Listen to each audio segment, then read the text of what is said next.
Welcome back to another episode of the Independent Podcast. Today, I'm with Jon Kilmer. Hey, how are you?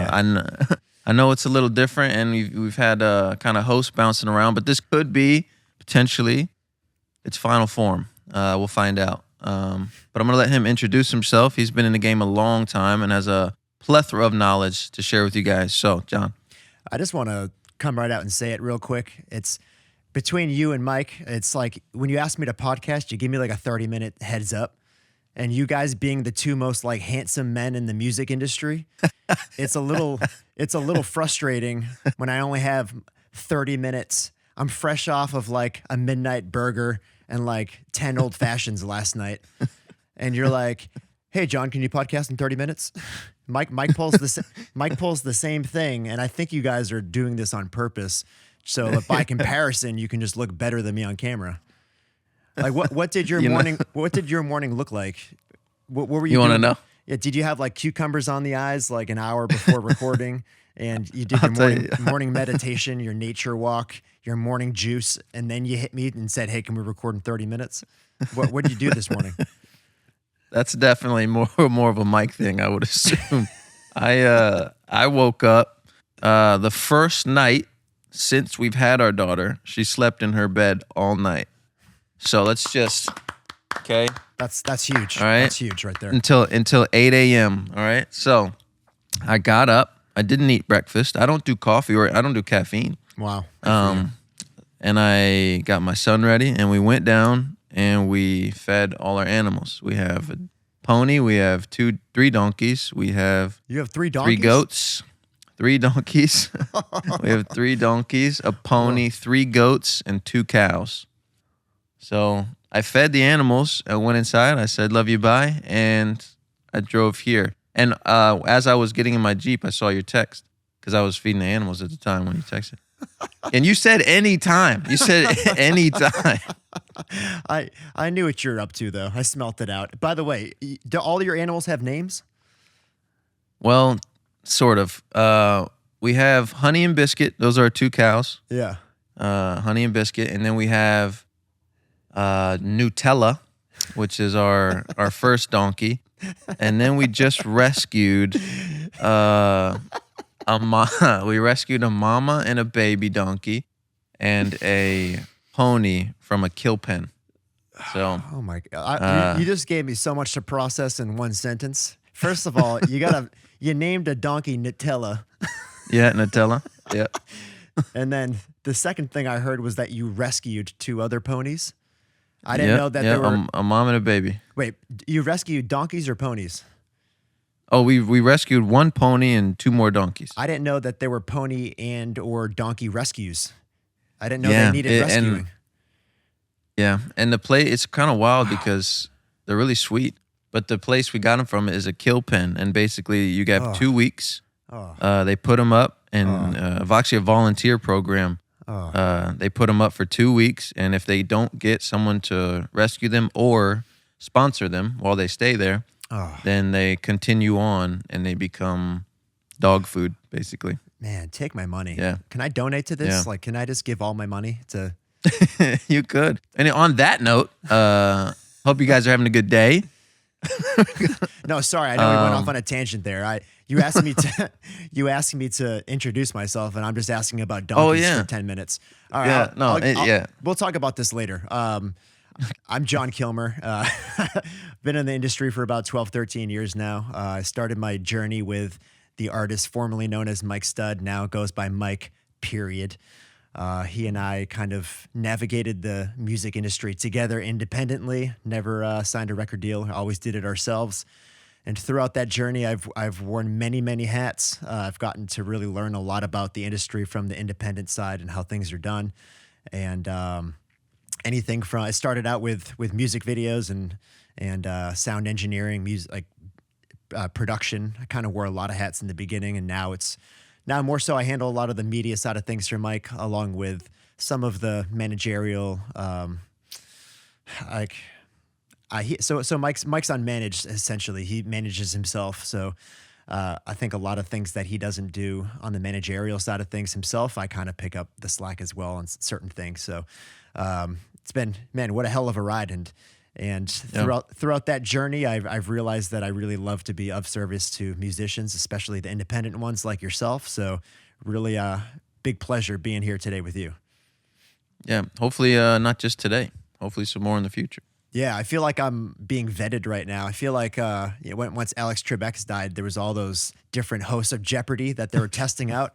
I feel like hopefully I'm the Ken Jennings of this situation where I can actually stick and come back again. I would love that. And just to like emphasize how much value you bring here, it's not like, I mean, you built from the ground up with an artist who stayed independent and who is now one of the top 2,500 artists in the world and one of the top, would you say, gotta be top 25 independent artists in the world, would you say? Oh, definitely, yeah. And it's funny because like when you say the word independent, I feel like it's kind of on a spectrum. Like actually independent. Yeah, like, some people like claim to be independent, but they have these like huge distribution deals where like they're getting all this money pushed behind their records. Like Mike puts literally zero money into his marketing. There's no machine behind him that's pumping out all these marketing opportunities and dollars. It's really just he takes the song, he puts it out, and then that's really, and obviously we utilize social media the best we can, the same as you do as well. So yeah, man, it's just and a lot of our best ideas back when we were living together was just us standing around the the kitchen island in our underwear, just like eating snacks and talking ideas, and that's where all the best ideas would come from. Yeah, I love that. Mike and I feel like we've never linked in person or linked on a song, but we have so many similarities as far as how we operate our business, So I think this is, this kind of goes hand in hand with all the stuff that we talk about here. This is going to be wonderful for everyone listening. So if you're ready, let's just dive right into some let's dive right in. Some questions. All right, it. We're going to do a Q&A today. I actually love Q&As, and what I noticed, you guys love them too, and I think you guys prefer them. So we're gonna dive in. All right, this one's kind of for you. I think you would have a lot of stuff on this. How do you keep track of the different streams of income for an independent artist? Keep track of the different streams of income. So when you say different streams of income, we're not talking about streaming income. We're talking about the individual actual streams of income.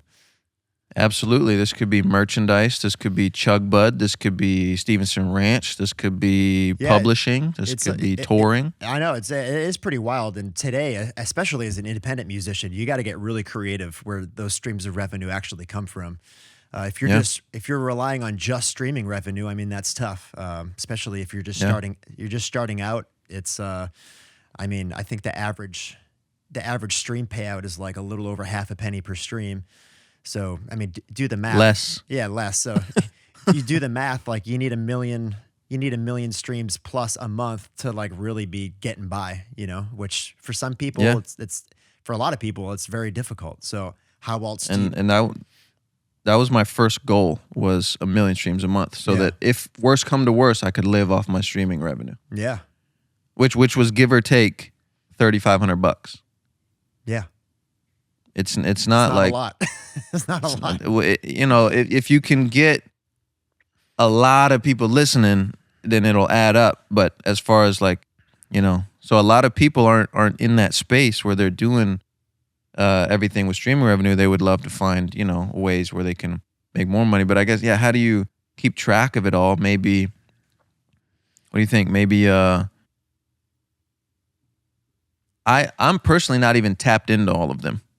So I think maybe my advice would be focus on the ones you're really, really good at, and then get those streamlined, and then try to add another one. There's just so many that honestly, like, you just have to be eager to learn on where you can get that streaming revenue, because there's just so many possibilities. For instance, there's one I never even heard of before. Have you heard of Artlist.io? Yeah. Yeah. So Artlist.io, I use it as a video creator because it's royalty-free music, and I just pay a yearly fee to have access to the library and access all of this royalty-free music that I can use for any type of video work. But I didn't know from the artist side, you can upload your music to Artlist.io, and then whenever people use it, you get streaming revenue then from people using your royalty-free music that you put on that platform. Yeah. And I didn't even know that existed, and I know musicians that are utilizing that and making lots of money from that. You know, it's doubling their streaming revenue from just putting it on regular DSPs, and I didn't even know that existed. So I think my advice is to just like keep your ear to the ground, and you just have to be very creative, and you have to be very curious. You have to be very curious and willing to learn how, like, where you can find these different opportunities, because today's day and age, there's never a lack of opportunity. They just keep getting more and more. Yeah. And we could sit here for the whole rest of this episode talking about all the different ways you can monetize your music. But my advice would just to be like, go out there and find it, because there's plenty of options out there. Yeah. And I think we should do a full episode on how to monetize your music or yourself as an artist. 100%. But I do want to touch on Artlist and just give a little bit more, because you mentioned something like Artlist, and then everybody's like, "Whoa, all you did? How do you, how do you get in there? How do you know?" Yeah. So, I mean, Artlist is, like you said, filmmakers or even people making movies or Netflix shows might go there and try to grab something. You just never know. You could get lucky and get a huge placement, but you go. You have to submit and be approved. Like, you can't just upload your music. You have to be approved. Yep.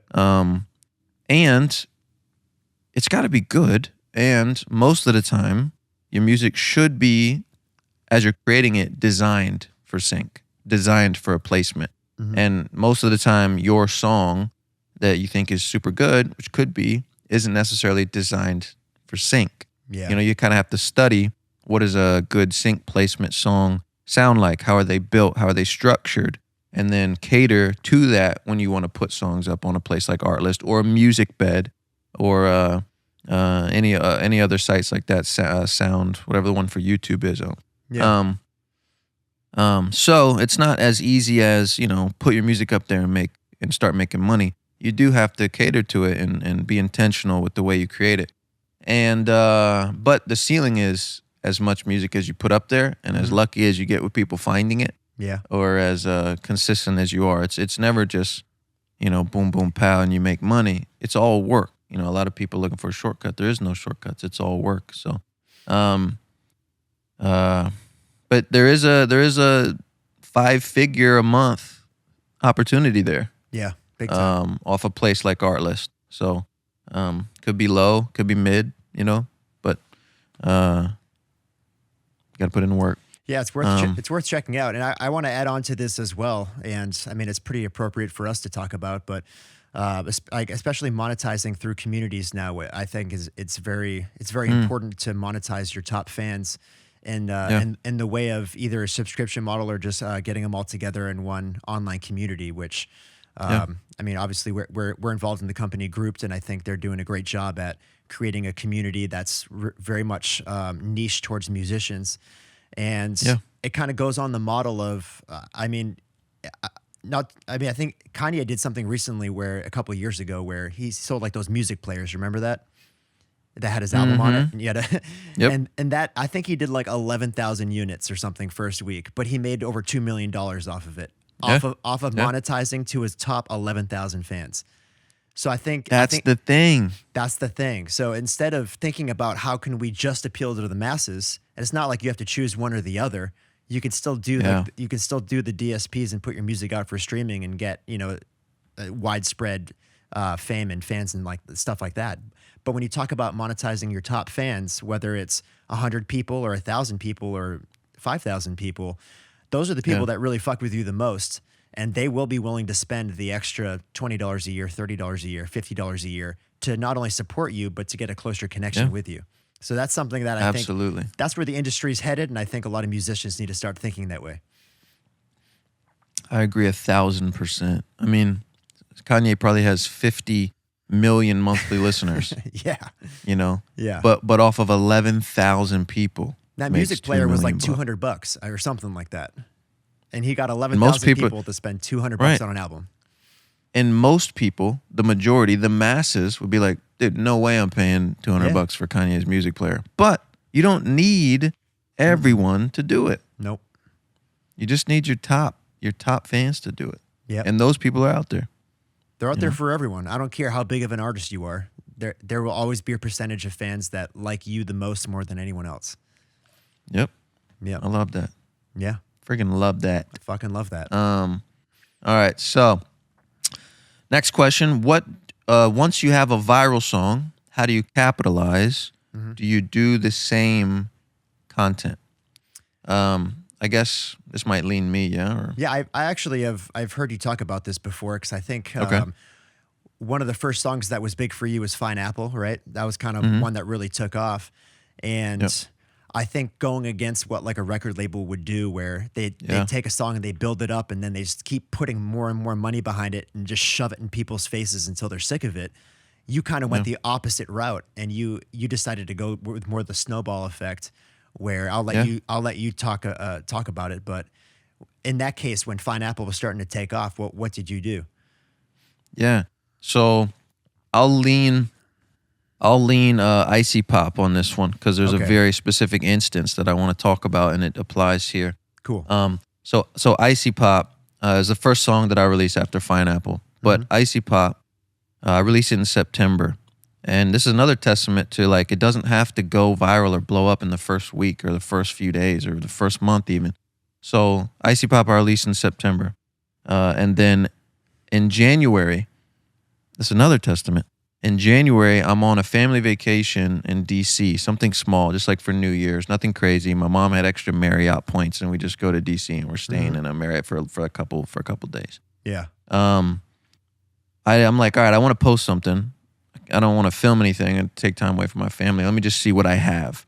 So in my drafts, a video that I filmed back in September for Icy Pop, I'm like, all right, I'll just post this. It's fine. But it's a video that I didn't think was good enough. A video that I wasn't going to post. It was in my drafts for a reason. Obviously, I didn't think it was good enough to post it. And I go post it. That video goes on to do 7 million views. So Icy Pop starts going crazy.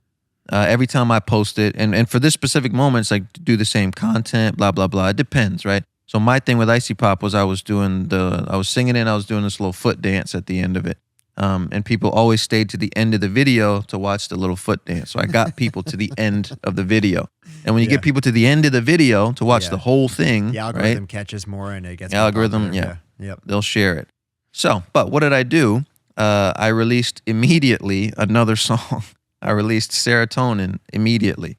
And what happened was both Icy Pop and Serotonin were on the top viral 50 songs in the United States at the same time. Now, most people would, add labels, right? They would fuel to the fire. Right. They would just do the one song, throw it in people's face. And what I found is, like, people get annoyed. They're like, dude, we get it. You made this song. Make another one. You know? So for me, it was like, I listen to the people, and I give the people what they want. What are the people asking for, and what do they want? And when they say, dude, love this song, give me more, I give them more. You know, it's like, it's not rocket science. Yeah. So I did that, and it ended up, like I said, that song, them both being on the Viral 50 at the same time. And now, you know, Icy Pop has over probably combined 50 million streams, and Serotonin has probably a combined 40 million streams. Yeah. And they were both boomed at the same time. They both blossomed because I had attention. I had eyes on me, and I wanted to capitalize on those eyes on me. And the whole catalog goes up, not just the one song that has a viral moment. You know, you wanna give people something to binge after they find you. So it's kind of in a rough place if you go viral with no songs out. You know, then you're like, oh crap, and a lot of those people fall off. Yeah. But that was kind of what I did was, in that specific scenario, I did kind of go with the same content, right, with Icy Pop. I did the foot dance every time, and it worked. But, you know, I would say when a song goes viral, yes, post it more, but don't only post it. You know, post other things as well. Post other songs, post other content. Give people something. Because a song's not enough to get a fan. Nope. Right? They have to like you as a person. If they're gonna buy your merch, they gotta like more than your song. If they're gonna come to your show, they gotta like more than your song. Yeah. If they're gonna subscribe to your subscription model, they gotta like more than your song. So that's where I'm at with that. Do you have anything else you think? What do people like about you, Nick? I'll touch on this. It's an outlier in my career. Okay. It's an outlier in my career that a lot of people don't pay attention to. When Pineapple came out, or was doing well, I also had something called The Freddie Show, which is my podcast with Cakes. It's like a personality comedy kind of content. So I was going viral a lot for The Freddie Show. Yeah. And people who like The Freddie Show liked me as a person, like my personality. They agree with me on topics. They think I'm funny. So then when I would post my music content, I would get a lot of comments saying, is this the same guy from the podcast? Is this the podcast guy? Yeah. Is this the guy who blah, blah, blah? And so when they came across my music, it was an instant, oh, I already like this guy as a person. I'm a fan. Yeah. So I think if you give them something outside of your music to connect to you on, then it's easier for them to become a fan. And for me, that was The Freddie Show. My face was all over the For You page. And then I start singing and people are like, whoa, whoa, whoa, whoa. The funny dude can sing, or, and then all of a sudden you have something where all they needed was one song because they already liked me as a person. Yeah. And when other people kind of work backwards, where it's like they get a song, now it's like, oh crap, how do I get them to like me as a person? I kind of had this reverse play. I see this a lot today with young artists, especially today, where artists are very closed off as to showing like the public who they are. They'll put songs out, but you look at their socials or whatever, and they're showing nothing about who they are as a person. Yeah. And I think that's a giant mistake, to just rely on the integrity of your music and to completely close off your personality from the world. I think that's a giant mistake. And I think people today, especially, there's so much music out there. All an artist really has today is their individuality. And that's what people are going to gravitate towards. And they might like a few of your songs, and they might think they're catchy, but that's going to pass. And when the music passes, what are they really clinging on to? And if they don't have a personality or something to really like fuck with as a human being on like a real human level, you're doing yourself such a disservice. Agree 1,000%. And it's not there used to be. Yeah. Sorry to cut you off, but it's not just putting out a personality out there. It's about putting out your true self out there. Yeah. And it's about it, no matter what type of person you are, even if you are a shy person, even if you're an asshole, put out your true self out there, and there will be people out there that appreciate your candidness and appreciate your authenticity. And then that's what's going to keep them around. That's what's going to get them to spend the extra money throughout the year. If you're putting yourself out there and you're being authentic. I heard an artist say something recently that struck a chord with me, and I feel like it's very important to throw out there. So the artist told me that he is addicted to learning. He said that he's addicted to learning. Do you feel like in today's space, musicians, especially the independent ones, do you think they need to be addicted to learning? The key word is independent. Yeah, independent. And the answer is yes. Key word is independent, and the answer is yes. If you're independent, you don't have the luxury of having other people do that stuff for you. Yeah. No? Yeah. And I think the word could be addicted, and you could also swap it out with obsessed. Yep. To be obsessed with learning and figuring it out, and obsessed with trying to the next thing, create the next thing, and learn how to do your cover art, learn how to, there's so many facets that go into all the skill sets that are involved. All the skill sets. And that's one thing that also, as I've talked about it before, but skill stacking. Not only does skill stacking allow you to operate independently, it also gives you value when you're collaborating. So your engineer maybe could use some design work. And if you're also in your set of skills, you've been designing your own cover arts, you can provide them for that. There's a barter that could happen there, and no money needs to be exchanged. And you could save money just because you stacked your skills. You know? Yeah, no, I totally agree. I think today, especially in today's climate, like, I mean, let's talk about all the skills real quick. A good example is I've seen Mike over the years. It's probably started around, like probably 4 or 5 years ago. Mike started learning Pro Tools to record himself. Now, Mike's the guy where his studio is in his home, sometimes in his bedroom, but sometimes just in the house. And the second he learned how to engineer himself and just record himself through Pro Tools is when his creativity and his career started taking off more and more. And that's because when you rely on people less and less, just think about like when creativity sparks, like you don't have to sit there on your phone and text some engineer and saying, hey, can I come through the studio and record? If you have the studio in your home and you know how to engineer yourself, you're not waiting on anybody. You just walk over 10 feet away from where you are currently and you get the ideas down. And when you have the ability to do that, then just something as simple as that, your career takes off and you get more reps in and you get more honest music because you're not waiting to get an idea out or a feeling out. You can do it immediately. And when you do that, the music's even better. And that's just one example. That's just one example. When you talk about skill stacking, there's probably 10 things that you need to know how to do to make yourself an absolute weapon. Yeah. And you've done it 100%. And on the creative side behind the scenes, I did it too, and I did it without even realizing it. I was obsessed with music and film since the age of 14 years old. And I didn't know I was skill stacking. I just knew that I loved messing around with the camera, and I loved playing instruments, and I loved recording music. And then down the road, opportunities presented themselves, and I became someone who was good at skill stacking.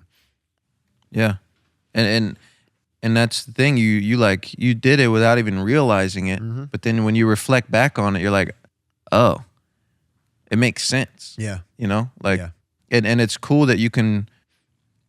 Like most people, and this is what this podcast is good for, is most people are just trying to guess and figure it out. But we've been able to do it successfully, and they can almost get a head start with just applying things that we're trying to share with them. You know, it's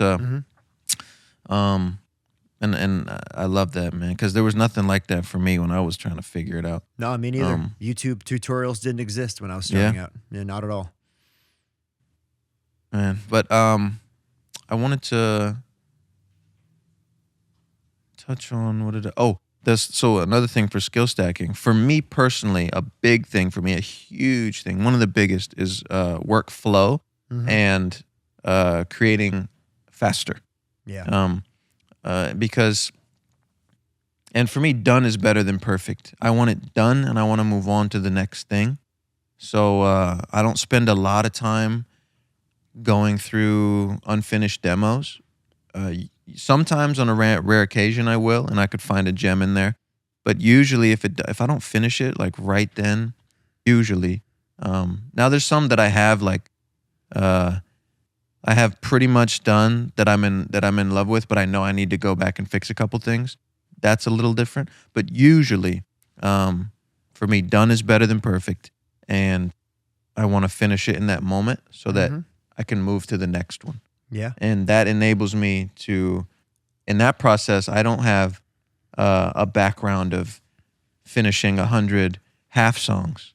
I have a background in a catalog of completing 100 done songs, you know? And I think that just in itself, you like you said, getting your reps in, getting your 10,000 hours in, getting your shots up, getting your, that compounded completion of songs, and then all over time, it's becoming easier for you to create and easier for you to finish, and it's less guesswork.